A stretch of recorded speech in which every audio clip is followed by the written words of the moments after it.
नमस्कार दोस्तों। आज की कहानी एक इमोशनल स्टोरी है। रवि के घर में अभी वो बैठ के अखबार पढ़ ही रहा था, पर उसका मन किसी कार्य में लग नहीं रहा था। उसका मन तो बहुत दुखी था। काश उस दिन वो हादसा ना हुआ होता। तभी दरवाजे की घंटी बजती है और सामने रवि से लगभग 2-3 साल बड़ी उम्र की एक महिला खड़ी थी। उसके साथ 2 बच्चे भी थे।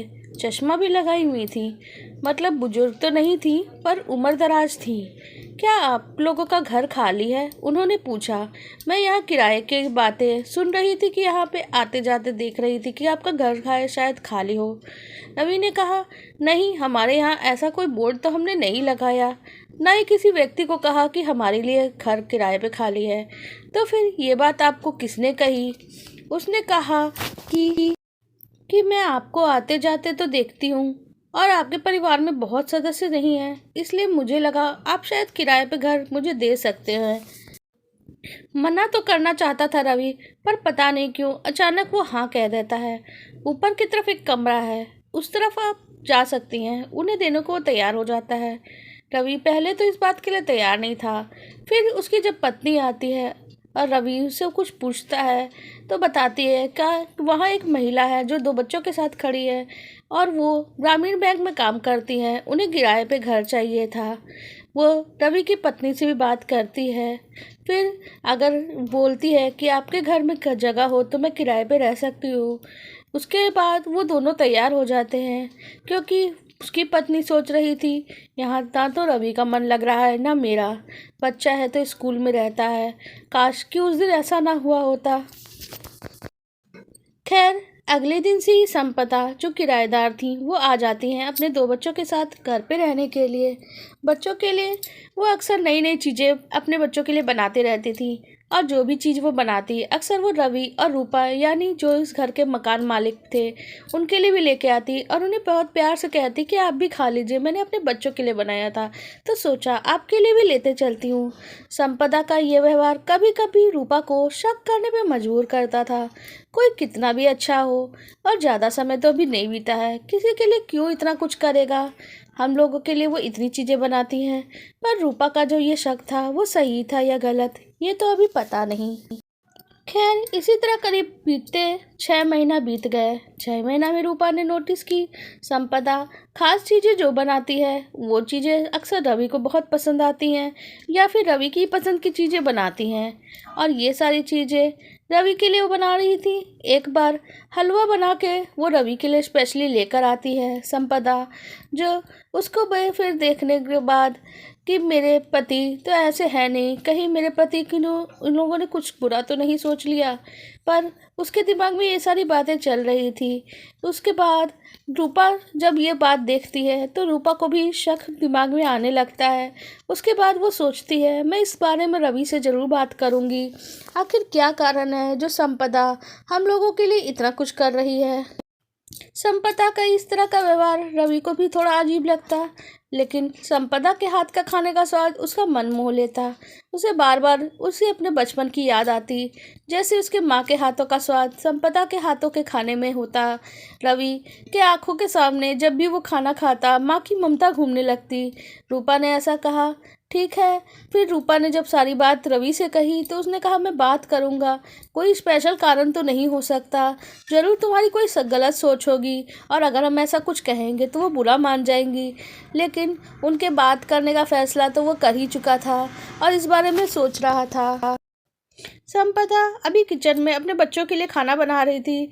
तभी उसने एक प्लेट में सूजी निकाली और एक प्लेट में ढेर सारा घी, और वो डाल के रवि के पसंदीदा हलवा भी बनाना शुरू कर देती है। पता नहीं इतनी खुशी और इतनी मुस्कान थी जैसे अपने बच्चों के लिए कोई फेवरेट खाना बनाने पे उसके चेहरे पे होती थी। वैसी ही खुशी उस समय थी जब वो रवि का भी फेवरेट हलवा बना रही थी। रवि एक पल को रुक गया, क्योंकि हलवा की महक इतनी अच्छी थी कि वो उसी में खो गया। उसे लगा कि जैसे उसकी माँ ही खाना बना रही है। उससे कैसे पता नहीं मैं ये बात कहूँ, पता नहीं उन्हें कितना बुरा लगेगा।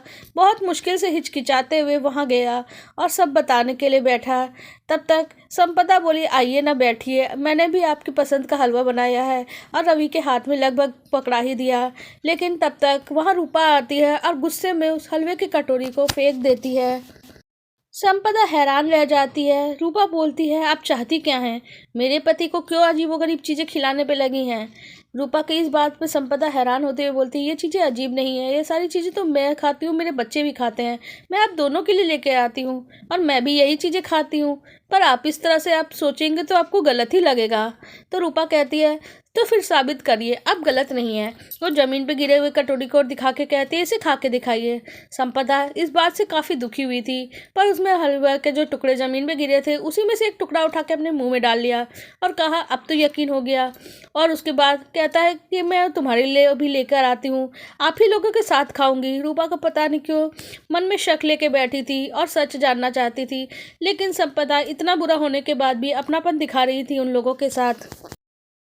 इतना बुरा बर्ताव करने के बाद संपदा इतनी शांत कैसे रह सकती है? रूपा को समझ ही नहीं आ रहा था।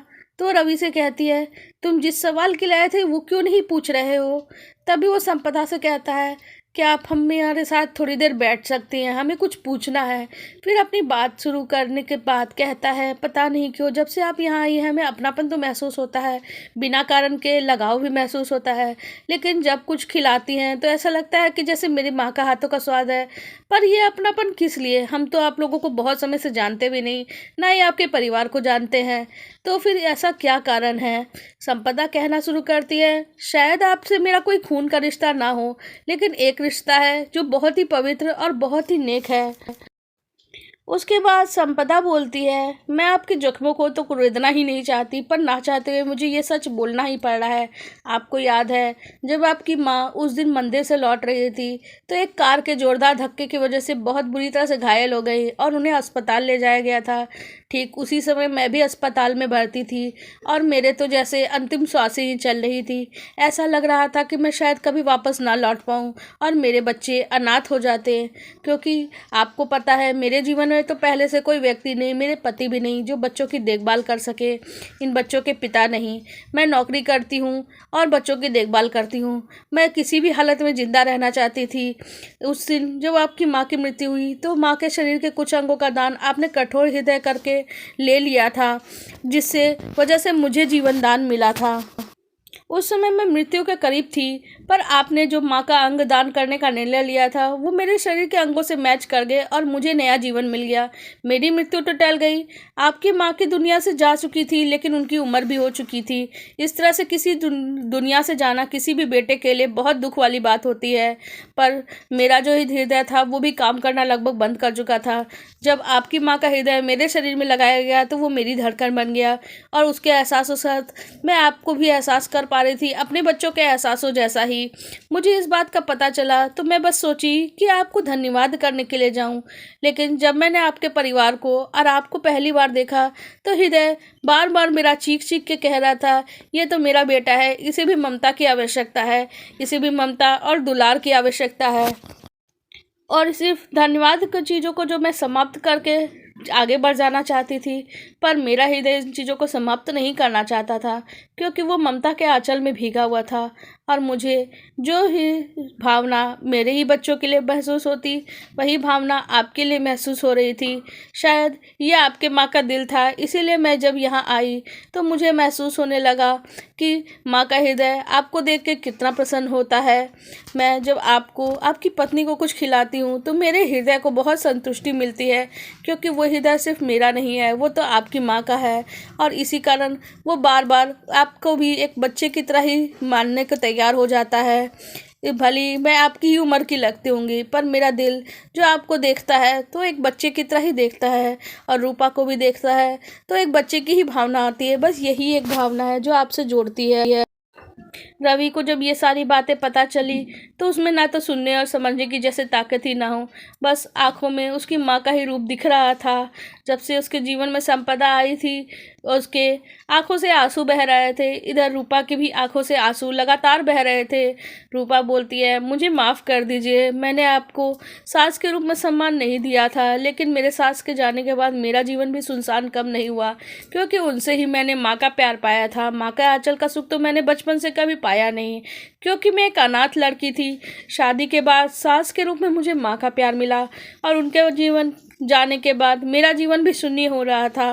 मुझे कुछ समझ नहीं आ रहा था, पता नहीं क्यों मुझे, लेकिन नहीं पता था कि माँ का दिल यूँ अपने बच्चों के लिए धड़कता है और मुझे इसका एहसास नहीं हुआ। पता नहीं कैसे मुझसे इतनी बड़ी गलती हो गई। और यह कह के रूपा उनसे माफ़ी मांगने लग जाती है। संपदा उन दोनों के सर पे हाथ रख देती है और माँ का आशीर्वाद तो बच्चों के साथ हमेशा ही रहता है। माँ का शरीर साथ हो ना हो पर आत्मा तो साथ में रहती है। मेरा दिल मुझे यहाँ खींच के ले आया तो वो मेरी ममता नहीं थी, वो ममता थी आपके लिए। वो ममता मेरे बच्चों के लिए सिर्फ नहीं थी, वो आप दोनों के लिए थी। मैं यहाँ रुकी हुई हूँ तो सिर्फ और सिर्फ अपने बच्चों के लिए, जो तुम लोग भी हो। और उन चारों की आंखों से आंसू गिरने लगे और उसके बाद उनके बच्चे भी जो वहाँ आ चुके थे, उनके भी आंखों में आंसू आ चुके थे। वो सारी बातें समझ के बहुत हैरान भी हो रहे थे, लेकिन अपनी माँ का यह रूप उन्हें बहुत ही प्यारा लग रहा था। और वो सारा प्यार जो संपदा को प्यार के सागर में डुबा देता है। आपको हमारी ये कहानी कैसी लगी कमेंट सेक्शन में ज़रूर बताइएगा।